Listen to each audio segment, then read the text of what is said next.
Pursuit, immediate response from my team was just the amount of good contact data that they found in the Pursuit platform, and our ability to really just plug that right into our Salesforce and enable them to be calling the right people, right? They're not getting kickbacks in their emails. They know who to look up in LinkedIn. They're able to run these plays and really just have such an impact on that first critical step, which is understanding who you're calling, their role in the city, and that you're calling the right people. So that contact hygiene was a huge benefit right from the jump with Pursuit.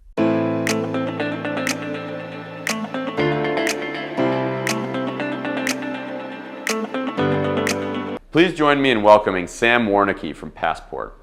What I love about Passport is how they've transformed something as fundamental as parking into an engine for city prosperity.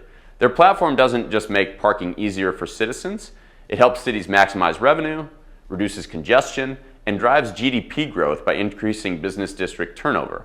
And that GDP growth creates a powerful multiplier effect. More business activity means more tax revenue, on top of the direct parking revenue increases. So when a city partners with Passport, everyone wins. The city, its citizens, and its businesses. Sam, welcome. Thanks, Mike. Appreciate you guys having me today. Totally. Glad you're here. So for those who might not be as familiar with Passport, can you give us the background and the origin story and what makes you guys unique from other parking companies? Yeah, absolutely. Passport is nearly 15 years old now. Over the years, Passport has evolved from a parking payments application to really a comprehensive software platform that helps municipalities and cities of all sizes streamline their parking rights and compliance operations within one centralized system. So really integrating everything from multiple payment options to different compliance tools, as well as data and analytics, which we've continued to invest in the last few years. Today, Passport has over 800 clients, primarily in North America, supporting 5,000 locations. And at peak times, we're actually processing over 850 transactions per second. And one of those transactions was me this morning as I paid for parking on my way in to film this thing in Ann Arbor. So you make it super easy. That's right. Ann Arbor's been a great partner for us for a long time. That's awesome. So before we talk about where you're headed, I'd love to hear, from your role running sales there at Passport, talk to us about your go-to-market. What's been so successful thus far, and what do you think have been the keys to your success? Yeah. In GovTech, obviously the go-to-market is very nuanced. Of our 800 client partners, over 700 of them are cities and municipalities, which is our primary market. So our sales cycles are very long. They can be very arduous. So really the number one key to our success over the years, in my 7 years at Passport, has certainly been the people. And I feel very lucky to lead the sales team that I do. But really because of the length and complexity of our sales cycles, engaging the market directly as often as possible is critical, right? Our sales cycles can last to 12 to 18 months. So while you're engaging the market and working these long, complex sales cycles, you've got to continue with the business development and make sure you're keeping the top of the funnel very full, because forecasting those opportunities can be difficult. Because of the nuance within city parking operations, it's very regionally focused as well. So certainly more of a land and expand, working with either a large city or a lot of small municipalities and really building from there, right? References are key to building trust within certain cities and making sure that we have the credibility within the market that we're serving. So getting out in the market, really just making sure we're building relationships, getting involved with regional associations and industry groups and things of that nature. It's very much a consultative relationship-based sale. So that's our focus is having tenured sales reps that are willing to invest time and energy into building those relationships in the market. Got it. That's super fascinating. And I'd be curious, could you maybe you talked about sales cycles being long. Could you walk us through an example of that you can think of? And you don't have to name the city, but from the beginning of the sales cycle all the way through you guys closing it and then going live, talk to us about what that process looked like and how long it took. Yeah, absolutely. So, our average sales cycle can be really north of 12 to 18 months. So there's a lot of different critical steps throughout that process. And really, it all starts with business development and really a multi-threaded approach. I think any mid-sized to large city that we're working with, you're connecting with anywhere from 3 to 4 different departments within the city, primarily focused on that parking and mobility department, but it can go all the way as high up as city manager's office, mayoral offices, and city council folks. So really working across Passport's different teams, from government relations to sales to the executive leadership team. There are a number of different approaches to working with cities, large cities in like Colorado, for instance. We've got a client there that we're really excited to work with on both the compliance and payment side. And that was spread across 4 to 5 years, multiple account executives building relationships, ended up having to go to RFP multiple times. I know you and I have talked a lot about the intricacies of procurements and certainly ways that we try to get around that, right? We work with some cooperatives out there as well to try to just make it easier for the folks that we work with to do business in the market, right? RFPs are costly both for Passport, but also for the city. So really building those relationships across those departments, understanding the value we can provide those different stakeholders, from parking to finance to the courts, and then engaging them effectively to convince them that, we are a solution that can provide a number of different assets for them. And it's if we can go through a cooperative, we do, but often the RFPs can add another 6 to 12 months to a sales cycle, certainly. Yeah, and I think the sales process that you just described, what struck me about that is, as a seller, you have to be able to understand the goals and the initiatives that each of the different departments have, and then as a seller, paint a picture of how Passport can help multiple people get done what they need to get done. So I think that's a really it's a fun sale, but it's also a challenging one, like you're saying. It's very consultative. So and given you've been there for 7 or 8 years now and experienced a ton of success, and the company's got 800 customers and doing really well, what were some of the challenges that you guys faced along the way from a go-to-market perspective? And maybe do you think the market has evolved over the last 3 years? 7 or 8 years. I know we went through COVID. What's different today from when you started? Yeah, COVID definitely kind of pumped the brakes on purchasing, certainly, and some of the momentum that we had in the market. But beyond that, there's been a lot of change in the last 7 years, both from a technology standpoint and really who we integrate with and partner with in order to provide end-to-end value through a parking operation, for our city clients. But also the way cities engage vendors. A lot of remote work and things of that nature has changed our ability to connect, more directly with prospects and clients on a regular basis, which is fantastic. But, I think a challenge, and, you touched on really the core challenge, which is just the wide array of tactics and strategies and playbooks that you can implement when you're talking to a small city versus a very large, tier 1 enterprise city in the US, right? So I think making sure that you're enabling your team with the tools and the process, and also just the training to be able to approach all of those different markets effectively. And I think, so that's, I think, been a complex aspect to building a sales organization at Passport, and we've taken a number of different strategies in order to tackle kind of that tier 1 versus SMB side of the governments we serve. And we're rolling out a new sales structure heading into next year, and so really, the challenge that I face is ensuring that the team I'm putting together has the tools they need and really feel confident in not only our products and services, but really the structure and kind of the fuel on the fire that we're providing them to be effective in the market across all those different segments. Totally. And as I always try to come back to the seller experience or the AE experience, and I think in your case, given that you have a 12 to 18 month cycle, if you find out about something too late, like when it goes to RFP, for instance, chances are someone else has been in there shaping it for a period of time, maybe even trying to shape the requirements into their favor. And so finding out about the opportunities at the right time is super important. How do you do that?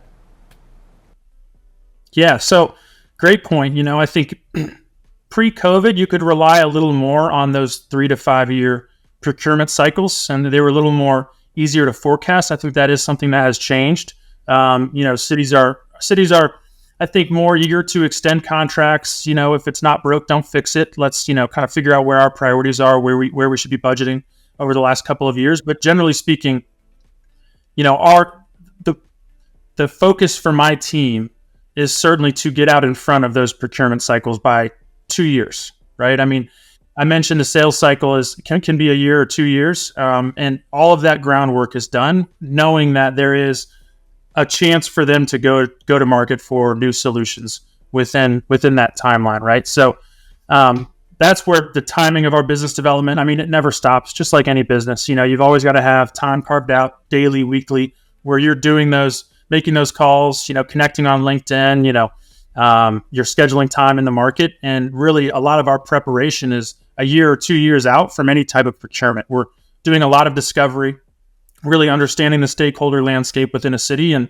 what they value and kind of where their pain points are. And obviously anything and everything that we can address from either a Passport solution or one of our many integration partners when it comes to, identifying, even influencing or shaping the scope of those procurements. I think, Mike, you've, served this space before. A lot of times they're copying and pasting an RFP from 3 to 5 years ago or 10 years ago, and so they're getting a lot of the same responses. It stifles innovation, and cities are certainly more open to discussing how to address that issue and really positively influence the scope that they incorporate into these RFPs. So our goal is just to consult cities on what's out there and why Passport can be very beneficial to their operation and being effective and driving compliance, driving revenues, certainly safety, and just making sure their curb is enforced and managed. Totally. And I think, as a seller, there's some of the ways that we've worked together and tried to enable you all to be more productive with the same, team size that you have, even though you are growing your team. I think of like figuring out which accounts to go after, right? I think one thing that we've done together is studied and we have a machine learning model that takes the win and loss data that you all have and kind of pattern matches on that. And it finds other cities that are similar to the ones that you've already closed. So as a rep,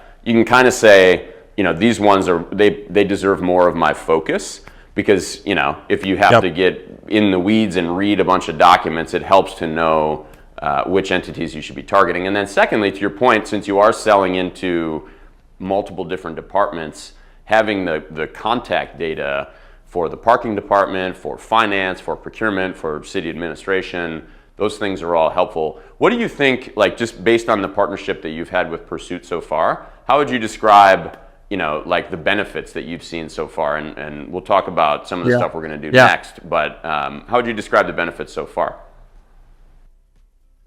Yeah, the benefits have been incredible, honestly. I think it's really streamlined a lot of the processes that we've done from a sales perspective. So an individual seller, their day-to-day is really, they live in Salesforce, right? And I think we've leaned on Salesforce heavily. It's an amazing tool. If you're, certainly not taking care of it, the data can get messy quickly, right? Especially from a contact standpoint. So as we really took a step back and tried to approach building for 2025, we wanted to start from the ground up and make sure we had good, clean data to provide our sales team. And we weren't getting that fast enough from the manual kind of, data analyst daily task of doing the research on city websites, confirming emails, phone numbers, contacts, titles, all of that. So Pursuit, immediate response from my team was just the amount of good contact data that they found in the Pursuit platform, and our ability to really just plug that right into our Salesforce and enable them to be calling the right people, right? They're not getting kickbacks in their emails. They know who to look up in LinkedIn. They're able to run these plays and really just have such an impact on that first critical step, which is understanding who you're calling, their role in the city, and that you're calling the right people. So that contact hygiene was a huge benefit right from the jump with Pursuit. For sure. That's great to hear. And you talked about the process that you had before. I know you've tried a couple of different other technology solutions, and I hear a lot of people out there in the industry doing kind of what I'll call the manual thing, right? Like they have people, whether it's their own team or a contract group, sometimes offshore, going in and manually doing this. What I'd love to hear is from your perspective, like how from a productivity point of view, do you feel like your team has gotten meaningful time back where they're not having to do that anymore? Because you always hear these stats like, sellers spend 20% of their time selling, and it's like, what are they doing the other 80% of the time?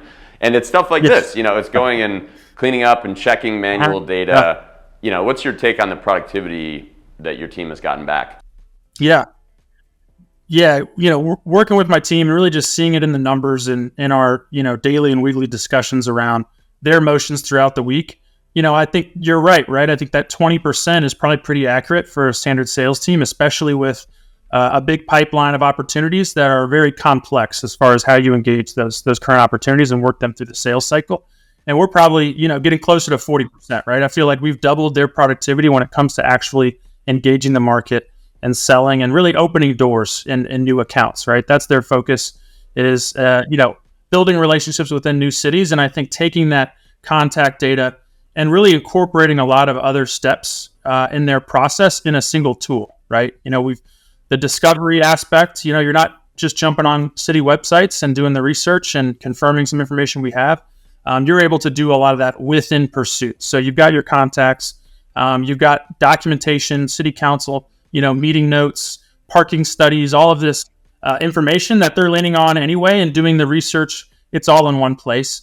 And then, to boot, Pursuit is really enabling them with highlighting even just the page that relevant content is in within a parking study, right? Based on keywords, things of that nature. So the strength behind the Pursuit tool and kind of what you've all done over the last 6 months in our relationship to continue to build value within it. I mean, we're saving incremental time, I think, week over week as we learn the tool and continue to use it more. So it's been honestly invaluable for the sales team and just having them sell more. I think spending more time opening doors in new accounts, which for us, with our goals in 2025, I mean, that's the most critical aspect of their job right now. Totally, man. Well, I'm glad to hear it, and I think we barely scratched the surface. Today, of course, we're shipping the Pursuit Radar, which that's going to give you guys even more information about people who are talking about something in, like you said, a city council transcript or some other study that they put out. Yep. So super excited and grateful for our partnership, Sam. Thank you so much. Appreciate you joining us today. Thank you, Mike, the Pursuit team. I appreciate it. Thanks for having me.